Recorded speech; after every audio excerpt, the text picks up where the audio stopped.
Ever wondered where your morning cup of joe comes from? Well, buckle up.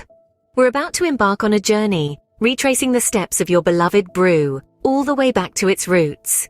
Our tale begins in the lush highlands of ancient Ethiopia, where coffee was discovered in the 9th century.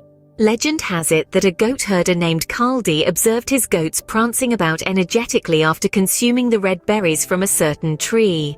Intrigued, Kaldi sampled the berries himself, and soon he was dancing with his goats. When a passing monk saw this, he made a drink with the berries and found that it kept him alert through long hours of prayer. Thus, the coffee we know and love was born. From Ethiopia, coffee spread to Yemen in the 15th century, where it was first cultivated on a large scale. The Yemeni port of Mocha, a name you might recognize, became the hub for the world's coffee trade. The beans were so prized that exporting them was illegal.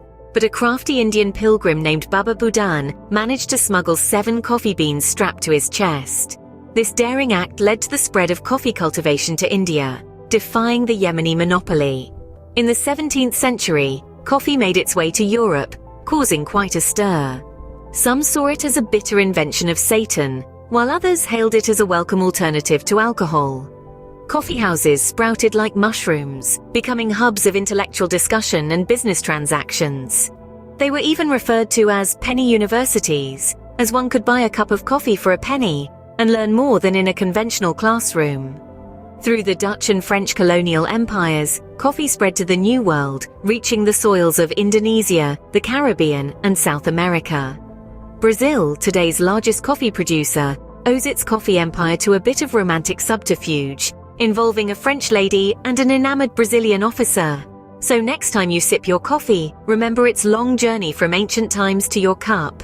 From the wild forests of Ethiopia to your kitchen, every cup holds a story, every sip a history.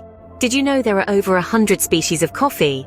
It's a fact as surprising as it is true, but don't worry, we won't delve into all 100 today. Instead, let's focus on the 2 most popular varieties that have conquered the coffee world, Arabica and Robusta. Let's start with Arabica, the darling of coffee aficionados worldwide. Arabica beans make up about 60% of global coffee production, and for good reason. These beans are known for their sweet, delicate flavor and complex aroma. Arabica coffee plants thrive in high-altitude environments with cool climates and rich soil, making countries like Brazil, Colombia, and Ethiopia perfect growing grounds. When you sip on a cup of Arabica, you're tasting the product of delicate care and precise cultivation. On the other hand, we have Robusta. As the name suggests, Robusta coffee plants are hardier and more disease-resistant than their Arabica counterparts. They can grow at lower altitudes and in warmer climates, which makes them a popular choice in regions like Vietnam and Uganda. Robusta beans have a stronger, more robust flavor, often described as earthy or woody. They also contain almost twice as much caffeine as Arabica beans, making them a perfect pick-me-up for those early mornings or late nights. But the world of coffee doesn't end with Arabica and Robusta. There are other less-known varieties like Liberica and Excelsa, each with their unique characteristics and flavor profiles. Liberica, for instance, is known for its fruity and floral notes, while Excelsa offers a tart, fruit-like taste that's quite distinctive. Remember, each coffee variety brings something unique to the table.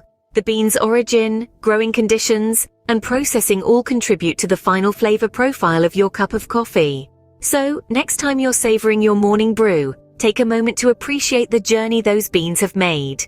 Knowing your beans is the first step to becoming a true coffee connoisseur. And with every sip, you're getting a little bit closer to that title. So keep exploring, keep tasting, and most importantly, keep enjoying the wonderful world of coffee.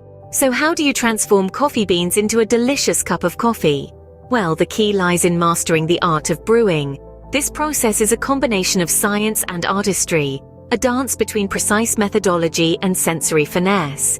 Let's start at the beginning. Roasting. Coffee beans are raw green seeds before they are roasted. The roasting process transforms these raw seeds into the aromatic brown coffee beans we know and love. Light, medium, dark, each roast level unveils a different facet of the coffee's flavor, from the bright acidity of a light roast to the deep, bold character of a dark roast. Next, we grind.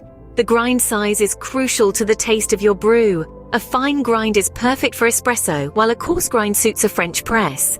The key is to match your brewing method with the appropriate grind size. Now we brew. Brewing is where we extract the flavors from the ground beans. There are many ways to brew coffee, from the straightforward drip method to the intricate pour-over, but all share a common goal: to extract the perfect balance of flavors from the bean. Water temperature plays a crucial role here. Too hot and you risk over-extraction, leading to a bitter taste. Too cold and you'll under-extract, resulting in a weak, underwhelming cup. The ideal temperature range is between 95 to 205 degrees Fahrenheit. Brewing time is another factor. As a rule of thumb, espresso takes about 20 to 30 seconds, while a French press should steep for 4 minutes. In the end, it's all about balance. The right roast, the right grind, the right temperature, the right time. Each step is a piece of the puzzle that, when assembled, creates the perfect cup of coffee. But remember, this is not an exact science. It's a journey of exploration and discovery, a pursuit of the perfect brew. So experiment, taste, adjust, and most importantly, enjoy the process. Remember, good coffee is an art, not a science. Coffee is enjoyed in a myriad of ways around the world. Our journey takes us first to Italy, the birthplace of the espresso.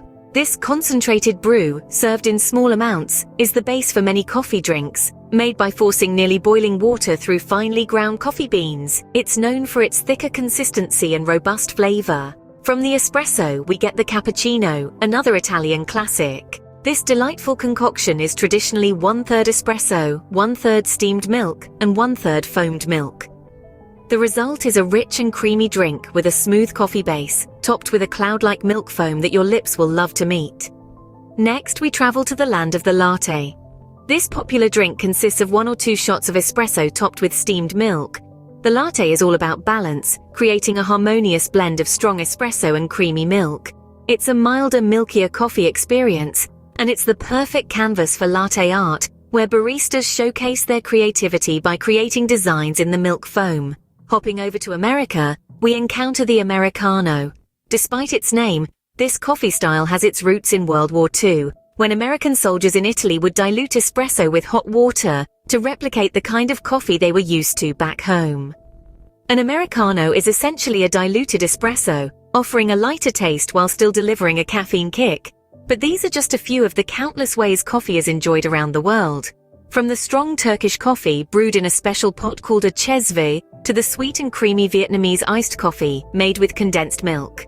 From the unique Australian flat white to the traditional Ethiopian coffee ceremony, where coffee is served with popcorn. There's a fascinating world of coffee styles out there, each with its own story and unique taste profile.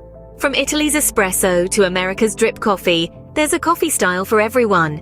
Ready to take your coffee game to the next level? We're about to delve into the world of coffee art. It's not just about taste, but about presentation too. After all, we eat and drink with our eyes first. The heart and the leaf are 2 of the most basic designs in coffee art. They're simple, elegant, and a great starting point for beginners.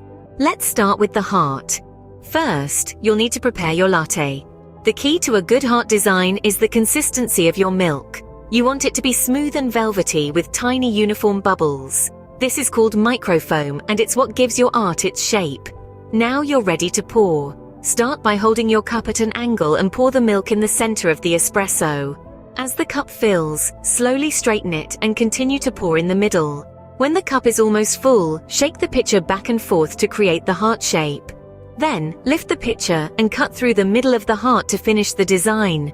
Voila! You've just created your first heart. Next, let's try the leaf. The process is similar, but instead of shaking the pitcher, you'll want to wiggle it from side to side as you pour. This creates the leaf's veins. To finish, lift the pitcher and cut through the design, just like with the heart. These techniques take time and practice to master, but don't be discouraged. Remember, even the best baristas started somewhere. And don't forget, the right tools are essential. A good espresso machine and a quality milk pitcher can make a world of difference. Ultimately, coffee art is about expressing your creativity and enhancing the coffee drinking experience. It's a little touch, but one that can turn a simple cup of coffee into something special. With a little practice, you too can create beautiful coffee art.